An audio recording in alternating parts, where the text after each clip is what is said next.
So again, thank you very much. That was a very kind introduction, also very complicated.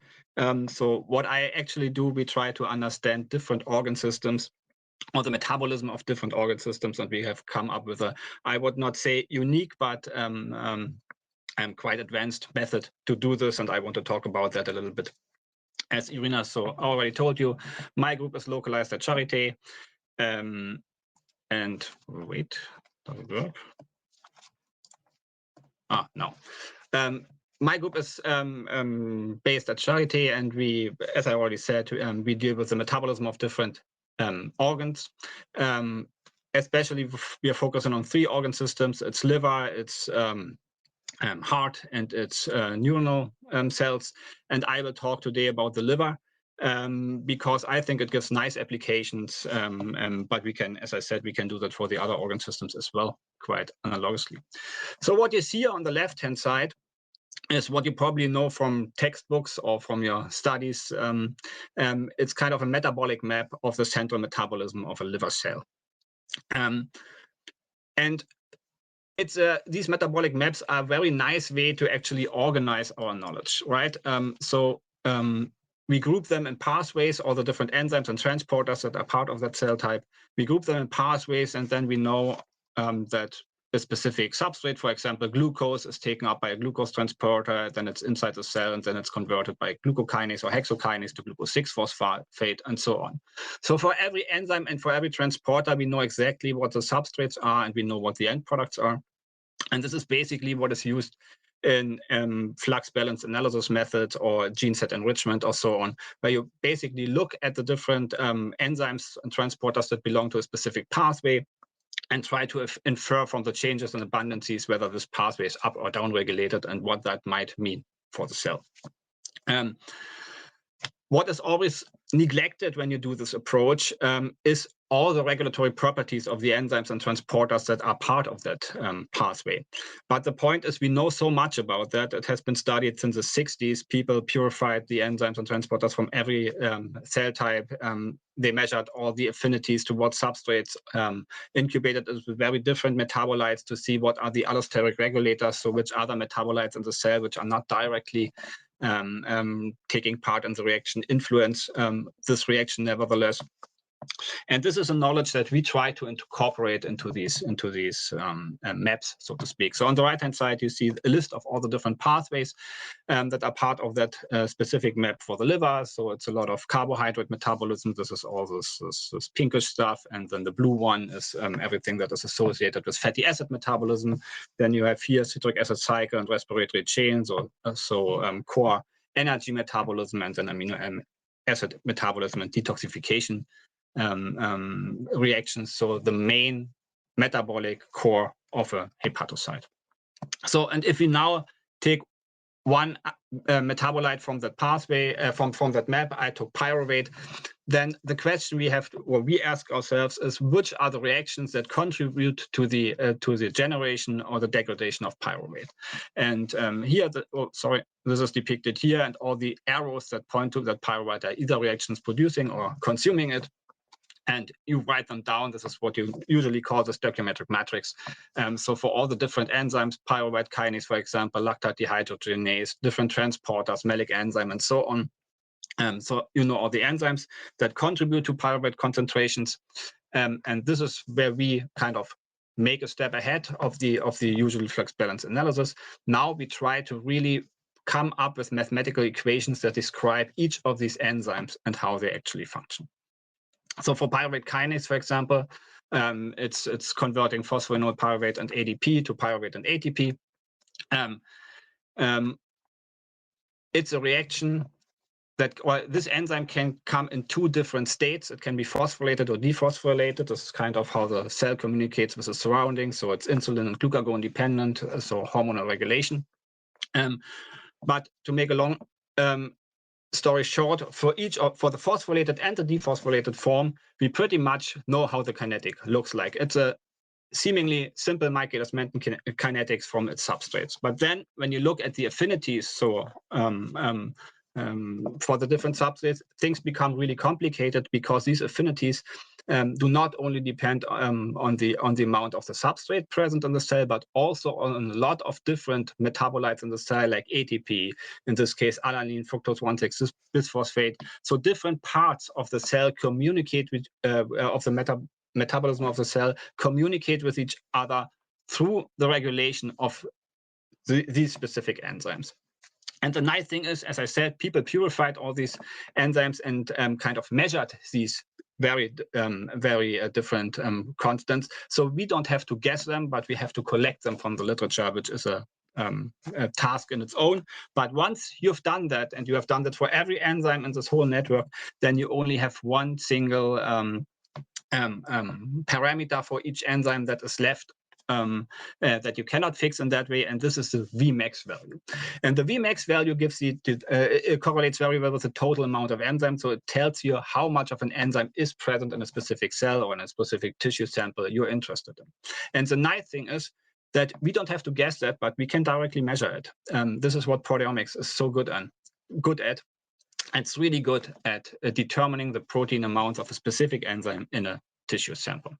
So, and once you have that kind of set up for the whole system, what you have to do in trying to understand the metabolism behind a specific cell type or behind a specific sample is you have to measure these protein abundance, get these protein abundance data from proteomics, and then just take the amount of protein, plug it in for each enzyme, and then you get a whole kinetic network, kind of a virtual representation, a twin of the tissue you're interested in. And you can use that mathematical representation, that twin, to do a lot of experiments that you would otherwise have to do in the lab, which would be very costly and very inefficient and also very hard to do. You can now do it on a computer, and that is basically what we do. So if you try to understand the metabolism of a tissue or of a cell, it is not enough just to know the enzyme amounts. So it is not enough to know the machinery that makes up the cell, but you need additional information. And that additional information you certainly need is the external metabolites. So the substrates and the metabolites that are offered to that cell. As an example, I'll come to that later as well, but as a simple example, if you cannot address the glycolytic capacity of a cell if there's no glucose present, right? It only takes up glucose if glucose is available. So, and of course, this is true for all the other substrates and nutrients as well. And there's also, due to the kinetic regulation of the transporters and the degrading enzymes, there's a strong crosstalk. So even if you have glucose present, it's not sure that the cell will actually use it, because it depends on the availability of fatty acids or amino acids, what the preferred substrates are, and also on the hormonal state, and what the task of the cell actually is. Once you have set up the system, you of course have to validate that. So you have to be sure that your virtual twin actually behaves like the tissue of interest in this kind, at the liver. So what we did, we looked through the literature. There are a lot of publications on how a perfused liver responds to different incubation concentrations of fatty acids, amino acids, glucose, and so on, and how it changes when you add insulin, how it changes when you take away oxygen, how it changes if you add another carbohydrate, and so on. So, and we collected all this data, and then we have to show that our virtual cell gives the right, or behaves exactly like the tissue under all these different conditions at once. Because this is important. This is what the liver does. It is not enough to have a model that reproduces a specific metabolic state, but it has to reproduce all possible metabolic states with exactly the same protein amounts as the liver would do. And here I like to give you one specific example. It's the regulation of plasma glucose by the liver, which is one of its main tasks. So if you have just eaten, you went to McDonald's, you have taken a very high carbohydrate glucose-rich meal, then your blood plasma glucose is very high, and it's one of the main tasks of the liver to clear that glucose from the blood. So when your plasma glucose levels are high, the liver has to take up glucose. On the other hand, if you're fasted, you haven't eaten for 8 hours because you worked so hard, then your plasma glucose levels will go down. And now the liver has to produce glucose to provide the body with glucose, or the other organs with glucose, especially the brain. So exactly with the same proteins, protein amounts in the liver, you have on one hand, you have to produce glucose, and on the other hand, you have to take up glucose depending on your external conditions. And this is what we simulated here. We changed the plasma glucose concentration from a fasted state, which was 3 millimolar, to a highly fat state, which was 12 millimolar. And then we monitored how the liver changes its glucose exchange flux. So at which point does the liver produce glucose? At which point does the liver take up glucose, and to which extent? And we compared that to different publications and measurements. These are the different dots you see here. And the solid line is a prediction from the model. And you see that it fits fairly well, so that we are confident that at least for glucose metabolism, our model is describing reality fairly accurate. And of course, this is not restricted to glucose, but we did that for all the other metabolic functions I showed you above. And again, short disclaimer, it is not enough that that your model produces all the fluxes right at a given instant and with given external conditions, but it has to do that with the right intracellular metabolite concentrations, because the intracellular metabolite concentrations are so important in the regulation of the different enzymes. So if, for example, my pyruvate concentration would be way off, then that would influence the regulation of other enzymes, which, when with the correct kinetic, would give fairly wrong results. So what we also had to check, besides the metabolic fluxes, that they are correct, we have to make sure that this is also achieved at the right internal metabolite concentrations, which you can in principle measure with proteomics. And you see here the red bars are the simulations of a wide range of physiological conditions. The green ones are the experimental values that have been determined from different literature, from the scientific literature, from different experiments. And then especially for the very low abundant metabolites, sometimes no experimental data is available, but then at least we have the information that they have to be low abundant. And you have to do that for all the I don't know, it's around 300 metabolites that we look at the same time, I guess. So this is kind of for the technology behind that.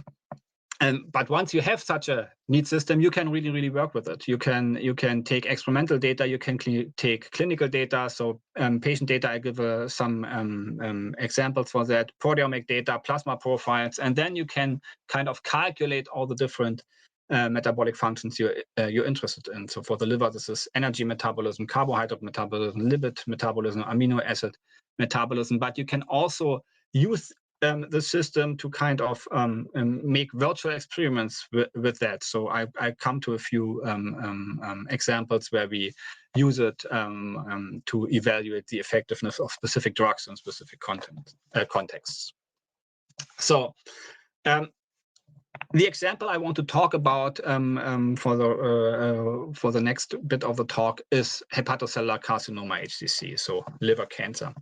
It's the most common form of liver cancer in adults. HCC. It's becoming, or it's not becoming, it already is a health burden. And since the liver is also the main detoxifying organ in your body, it is very hard to be treated with therapeutics, because the liver is detoxifying everything you throw at it, and the HCC kind of keeps that feature. So looking for drugs that could selectively treat HCC is really a hard task. We have been working on now for a few years and still continue to do so. So the first, in normal patients, it's kind of the end stage of fatty liver disease. So you eat too much, your liver accumulates fat, then this goes into inflammation. You develop fibrosis and cirrhosis, and in the end, it's a liver cancer. But we started with a much simpler system, with a mouse model, which develops HCC not because of the diet, but because of a genetic variant. So it's, if you want to say so, it's an engineered HCC. And what we did now, we always took from the liver of the animals 2 biopsies, one of the healthy liver, one of the HCC, and kind of measured the changes in the protein intensity profiles to get an idea which proteins are up and which proteins are down-regulated. So basically normal binomial shotgun proteomics, what basically is done all over the world all the time.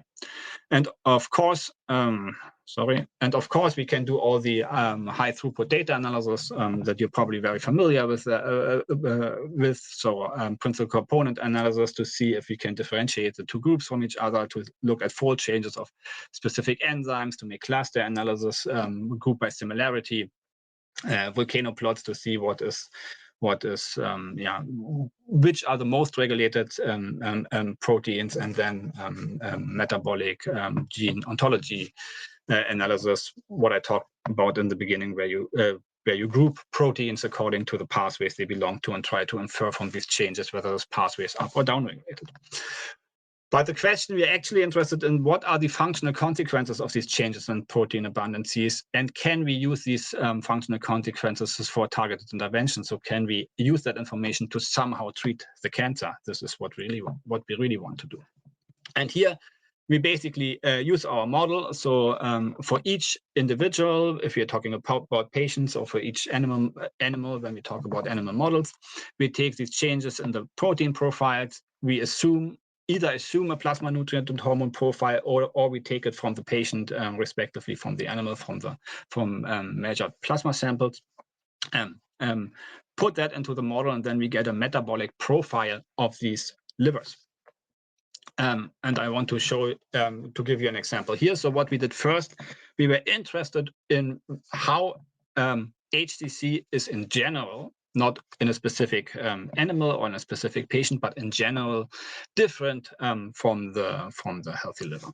So what we did, we gave a whole set of input parameters, all the metabolites that are important, that are in the blood. So it's glucose, lactate, different amino acids, oxygen, hormones, and so on.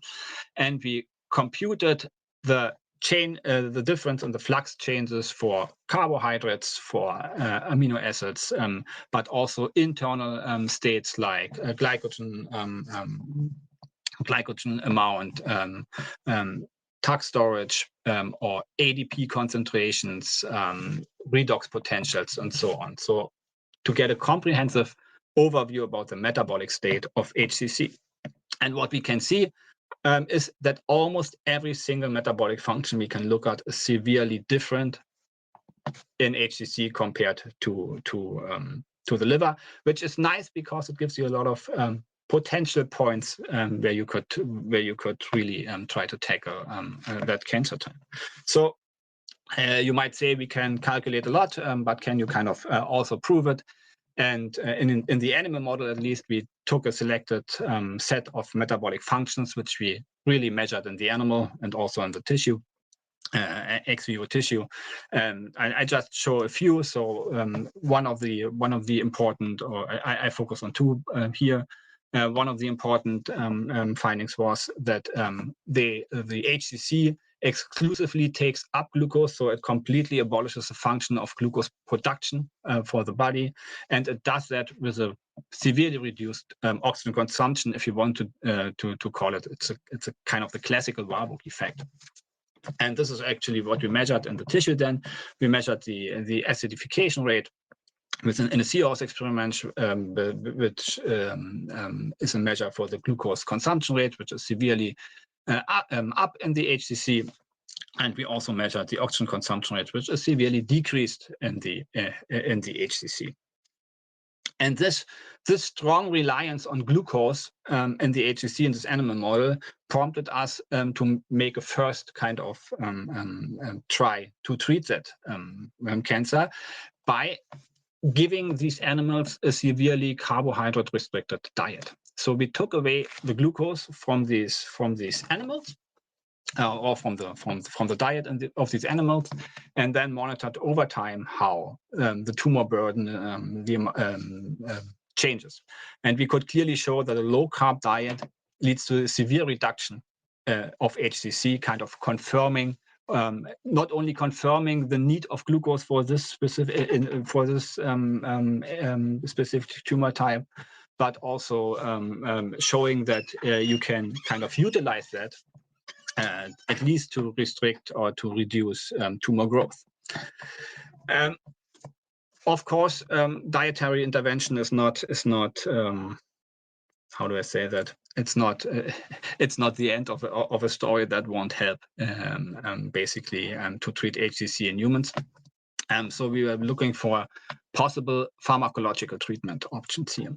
And one option that has been discussed in the literature is the application of metformin.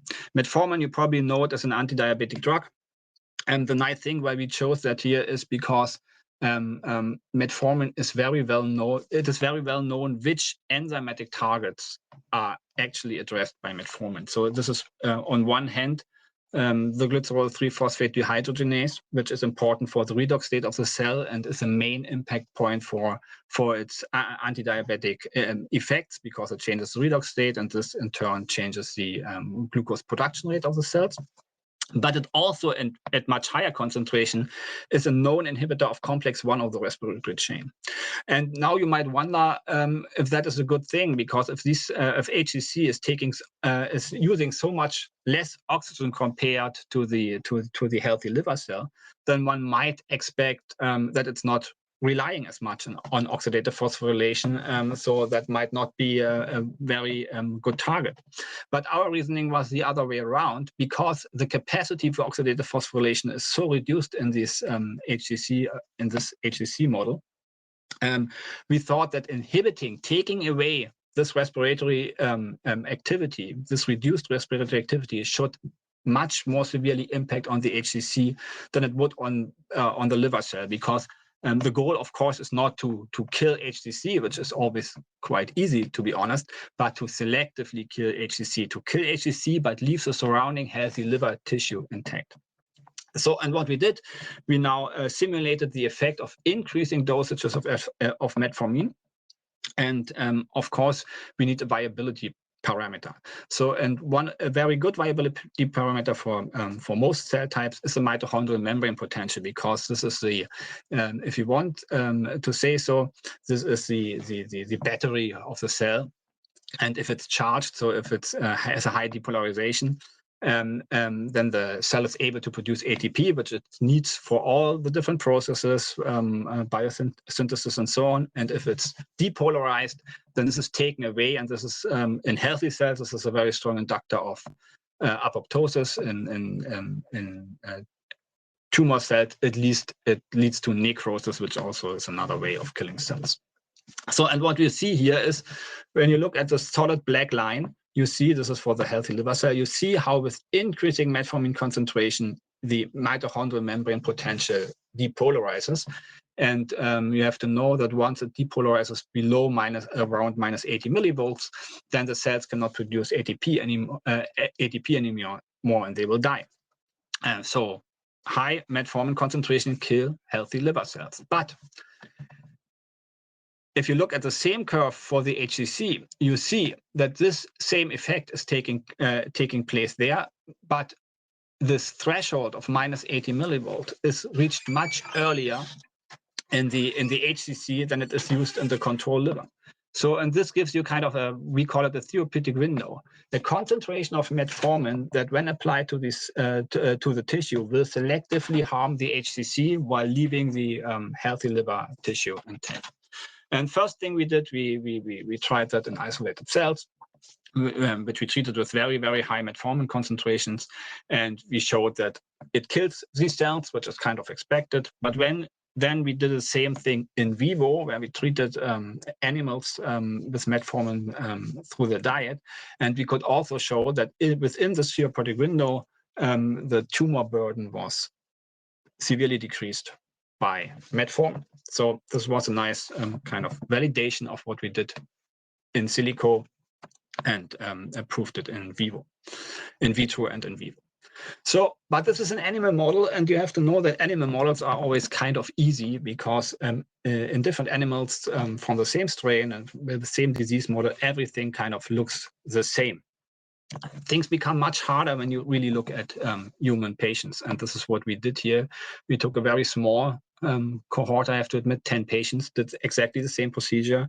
So had a biopsy from the healthy liver tissue, had a biopsy from the corresponding HCC, mapped it onto the model, did exactly the same simulations there. And the first thing you see on the right, this is the different metabolic functions we looked at. You see that while it was very homogeneous in the animal, it was very heterogeneous in the humans. So for basically every metabolic functions, you find an HCC where it is upregulated, and you find one where it is downregulated. So there's no consistent picture evolving here from the metabolic phenotype. Only two metabolic functions were kind of in this cohort always downregulated, and this is the glucose release, so kind of the Warburg effect as well, and urea synthesis or ammonia detoxification, so the clearance of ammonia from the blood. And if we do now for these different patients the in silico metformin study, then the black line is the healthy control tissue. You see that some patients are above it, and some patients are below that, and some do not, and two kind of do not respond at all. So, and again, that tells you that humans are much more heterogeneous than the animal model on one hand, but it also, if you want to see it positive, you can now, by this metabolic phenotyping, distinguish which patient would benefit from such a metformin treatment and which patient would. This gives you also a nice way of identifying subtypes and of classifying these tumor types in these patients. And this is basically what we can do with this tool in the context of HCC. We can look on one hand on the disease characteristics if we kind of take means of the disease type, but then you can compare that to the individual assessment for each patient, where you have to decide is he a typical representative of the disease or not, or in which regards he is typical or not, and then you can use that for these differences for classification and identification of subcohorts. Okay, so as I said, this was a very small cohort. But one of the nice things about our approach is that what we basically need is proteomic data. So we don't need a whole characteristic of the patient, but we need just the proteomic data, because from the proteomic data, we can generate these digital twins, and then we can do all the analysis there. And nowadays, a lot of proteomics data is published, so you have access to all the different studies other groups have done. And the next thing we did was exactly that. We went into the literature and we took one specific study that is outlined here. It was from a Chinese group, which basically did exactly what we did, but with a much larger cohort. So it was 24 patients they had. And an important difference here is also to know that the genesis of the HCC is a little bit different, because in Western Europe, it's mostly diet-induced. In Asia and China, it's induced by hepatitis B, and this was a hepatitis B cohort. So the HCC developed in a pre-damaged liver. So, and the first thing we wanted to check is whether these two consistently regulated metabolic functions we identified in our small cohort, namely the ammonia uptake capacity or urea synthesis capacity and the glyconeogenesis, is also significantly different in this cohort. And the answer is yes, it is. And it's probably, I don't know if it's too small for you to see, but the p-value is something like 10 to the power of -5. So it's highly significant, but we looked now at a much larger metabolic function, area of metabolic functions, and we find much better ones. So, for example, ethanol uptake and fructose utilization rates have are much more indicative of whether a specific sample is a tumor or not.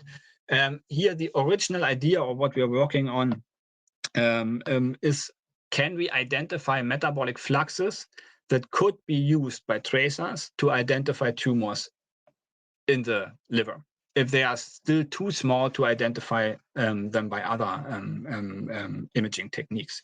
The problem, what we see here now is, and we were kind of surprised by that basically all metabolic functions we look at are downregulated in the HCC compared to the healthy liver. And the reason basically is that the liver is such a competent metabolic organ. It has to kind of control plasma homeostasis of basically all nutrients for the whole body. So the capacity of each metabolic function is huge in the liver and exceeds that of the HCC, which is only growing by far. So we regretfully, we could not identify a metabolic flux that is upregulated or in general upregulated in the HCC.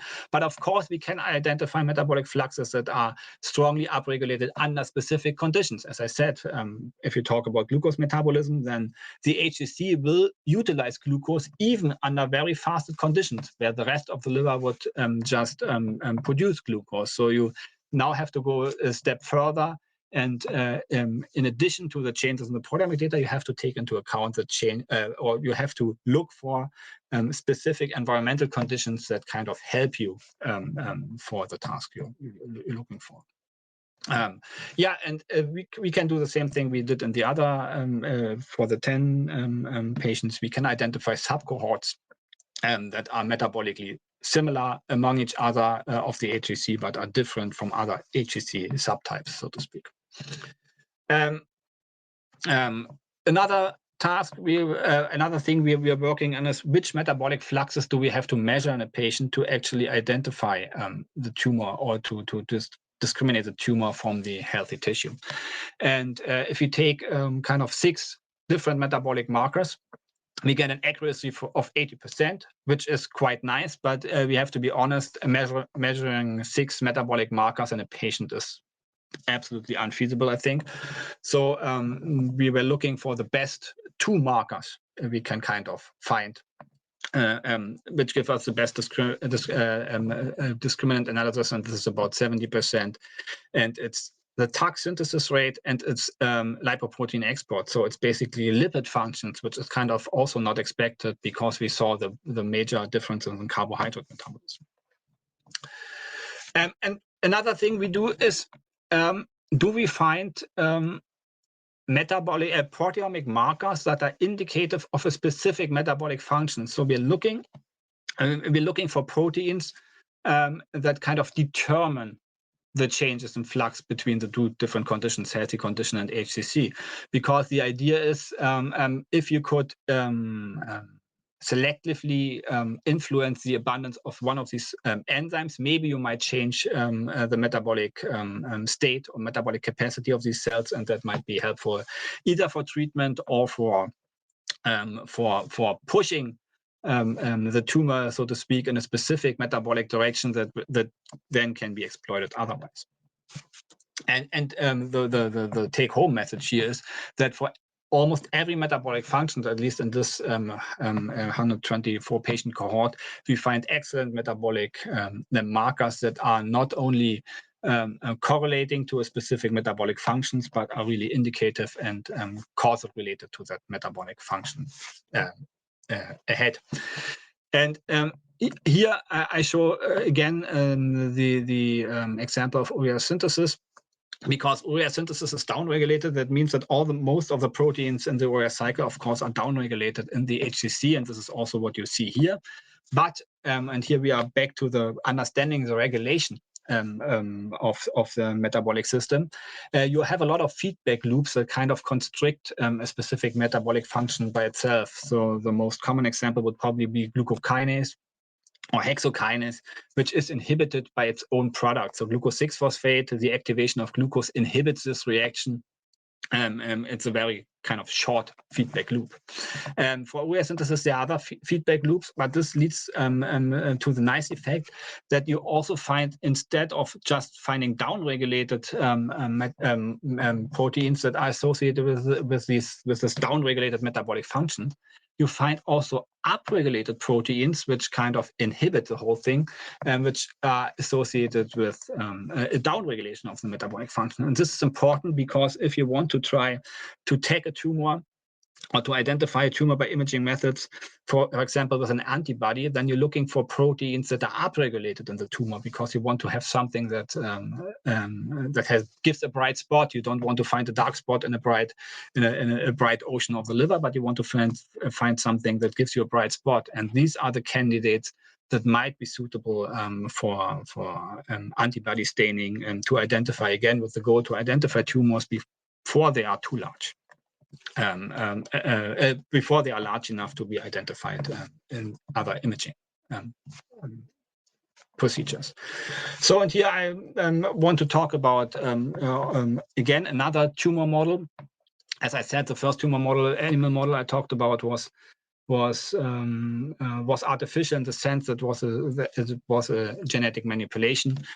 Today we have tumor models which much more resemble the human situation. So it's a Western diet, a high-fat diet, which corresponds to overfeeding, and then you have some additional effectors that over time push the liver into bring it to cancer. And this is we do together with Aachen. Here the interesting question is they have an mTOR knockout model, because we know mTOR is kind of important for the regulation of metabolism. So the question is, are tumors different if they are in an mTOR knockout environment than in a wild type environment? And the idea behind it is that you can use mTOR inhibitors as a pre-treatment, and then to prime these cells to be more responsive to another treatment afterwards. And this has been tested in the clinic, but it has not been that successful. The mTOR inhibitors have been tested alone, and now we try if we can come up with a combination therapy that kind of improve things. And to make a long story short as well, we are very, very successful in distinguishing, here you see it for carbohydrate metabolism, in distinguishing the tumor, which is here the yellow and the blue boxes, from the non-tumorous tissue. But the differences between the tumors, between the knockout tumor and the wild-type tumor, they are very subtle. So what you would expect. So HCC remains HCC, and the differences you try to detect are small when you look at these kind of subclassification or pretreatments. But they are small, and they are very small in carbohydrate metabolism, and they are pretty much non-existent in fatty acid metabolism. But we find some difference in the amino acid and urea, amino acid metabolism and urea production, where it seems like the mTOR knockout tumor is more susceptible to changes in these pathways. And if you again look at kind of classification scheme, then we can perfectly separate healthy liver from tumor, but we can also to 80% separate between the wild type liver and the knockout tumor, which is a nice thing, because as I said, that might give you is a first indication that it might be beneficial to pre-treat a tumor with an mTOR knockout, mTOR inhibitor, and afterwards treat it with another drug to make it more susceptible. So the idea here is that these changes in tumor metabolism lead, for example, to a widening of the therapeutic window for metformin. This is something we are checking out right now. So, as I said, if you have such a model, then you have, this was kind of, I now finished with ACC, which I think is a very nice model system. But you can do much more things once you have these kinetic models. I said we use protein profiles, and of course we get in the ideal world, we get them from patient samples, but you can also get them from biobank samples, because nowadays proteomics is good enough also to get reliable proteomics from stored tissue. Or you can take protein profiles from data repositories, so you're not even needing a new experiment. You can just use data other people in very different contexts obtained. And once you know for a specific drug the mode of action, and mode of action can be different things. It can either mean you know which enzyme is inhibited, or you know how it changes the external conditions. So, for example, how it changes glucose availability, or how it changes insulin secretion, and you have the PK/PD profiles, which you get for every drug on the market, then you can directly put that into the platform and you get kind of an in silico clinical trial. And if you combine these two methods, you can get an in silico clinical trial using real patient data, because you have a kind of digital twin that really works. And then you can use that, as I already showed, for classification, for marker identification. But you can also now kind of virtually inhibit specific enzymes and come up with drug targets.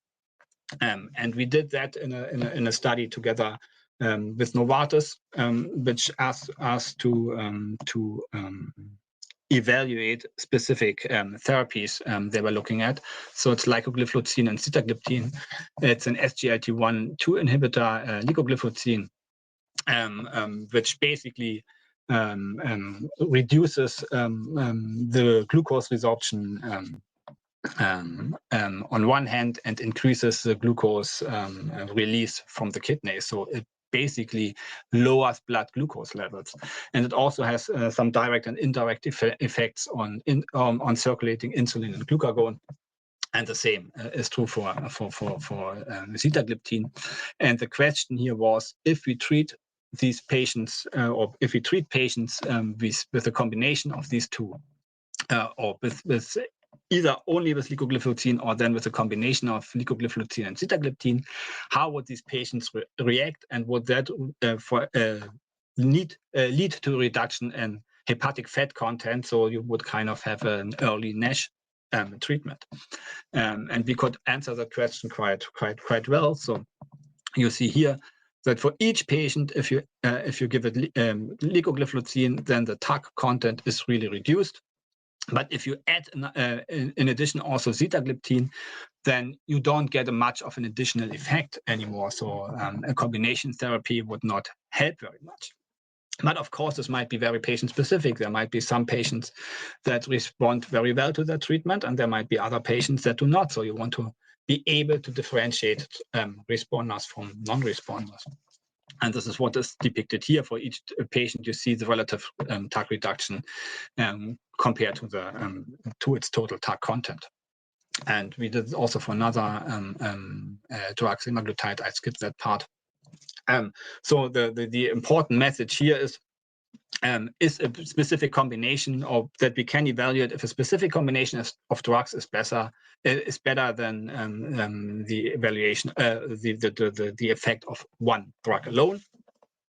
And for classification, of course, as a pharmaceutical company, you're interested in, do I have markers that tell me beforehand whether a patient will be a responder or not? And usually you're relying on the classical clinical parameters you have, if you have if that is available. So you're interested in the degree of steatosis, inflammation. Of course, the age is an important indicator, the body mass index, and so on. And if you have a very, very well characterized patient, you can, from this clinical panel, extract about a 63% accuracy.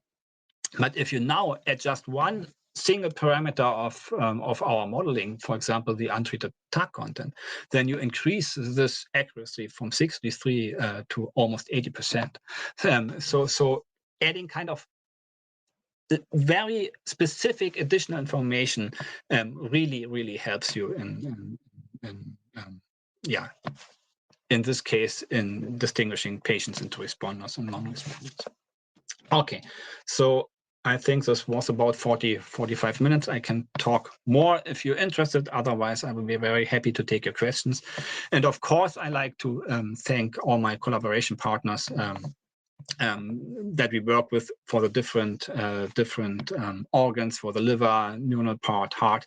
As I said, this is not an exhaustive list. This is just some people, and also, of course, my funding agencies for giving me money for our research. And I'm not alone. This is my group. And as I said, we are at Charité. We are located at Charité. So you feel free to either contact us or look at our homepage to learn more also about about neuronal tissue and heart tissue we also work with. So thank you very much. Thank you very much, Nikolaus. So for see any questions inside, but I think a couple of them can be taken also live. I have two quick questions actually through the presentation. So you use proteomics at some point. You use bulk proteomics or single cell proteomics? No, okay. This is a very good question. No, it's bulk proteomics. So we get a biopsy from the tissue, which of course has kind of, in a way, the disadvantage that often it's not a pure cell type, so to speak. So if you get a biopsy from the liver, then it does not only contain hepatocytes, but there are other cell types in there as well. And the contribution of the different cell types, of course, changes with disease states. So this might introduce some bias, but you also have to be aware that the parameterization of the models are done by also on the whole organ, so to speak. So there also all the different cell types contribute. The problem with single cell proteomics nowadays is it's never single cell. So whatever we call single cell proteomics is either it's also many cells, up to 30, for example, and then it goes, the price you pay is the reading depth. So in a normal shotgun proteomics today, you identify a few thousand proteins, which we then have to filter for the 600 metabolic proteins we are interested in. And single cell proteomics does not get that deep. They get about 1,000, 1,500 proteins maybe, and miss a lot of these metabolic proteins. So we don't get enough information to have a kind of working metabolic system there. We have to make too many guesses. So I hope this will get better in the future when single cell proteomics has higher sensitivity, but we are not there yet. But it will certainly come. Okay, thank you. So now, as I see a question from Venkata is in the same topic. So thank you, Nikolaus, for wonderful talk. A general question: as we know, there are some limitations with mass spec to measure low abundant proteins, etc. How this is having impact on building? Yeah, so for the model building, this is not so important. It's very important for the model application, because this is relates directly to what I just said about single cell proteomics. You have a network and you need enough coverage. So for gene set enrichment, for example, you have a pathway that is, or a function that has been assigned 50 proteins, and you found 30 of them, and you see if these 30 are up or down regulated or to which extent, and from that you infer the capacity of the pathway. In kinetic modeling, that doesn't work that way, because if you have a pathway that consists of 30 proteins and 10 of them are missing, you cannot just pretend that they are not there, because if you have a gap in the pathway, it's just not functioning. Every single step has to be managed in the cell. So what we usually do, we have to impute these missing data. And there are different methods. One thing that works quite well, you impute them with the mean of the group you're talking about, but that requires that it has been measured at least once within your group.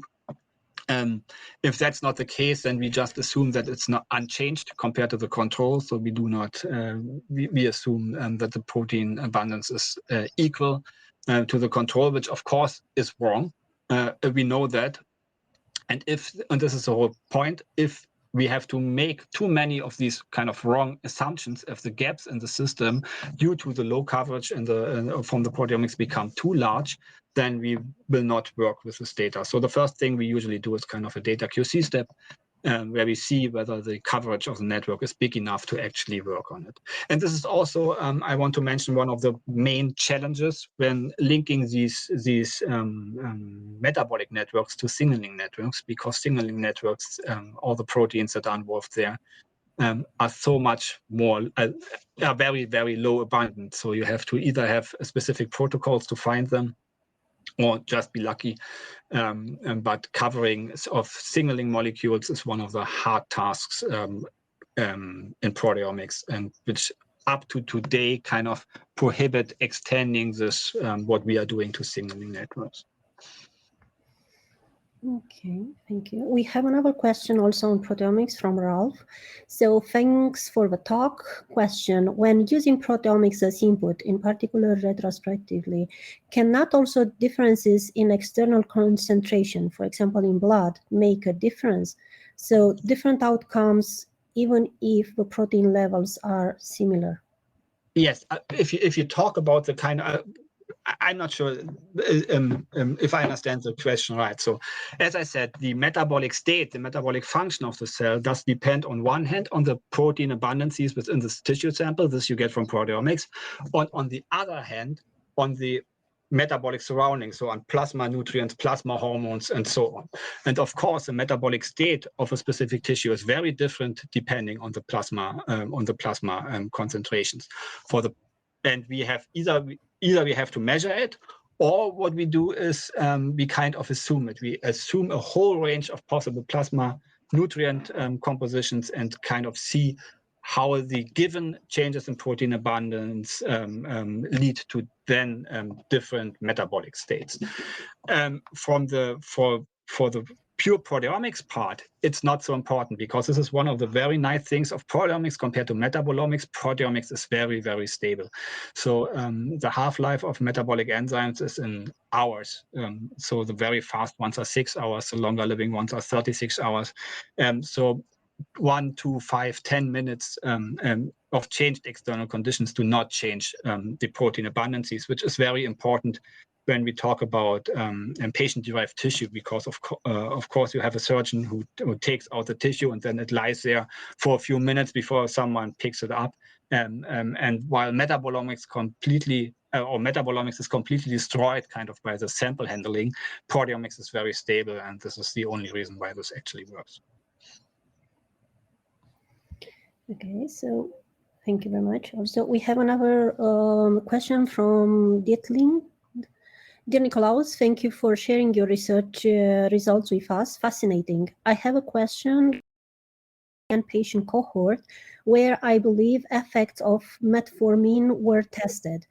Any insights or speculation about the 7 who, in your words, were atypical?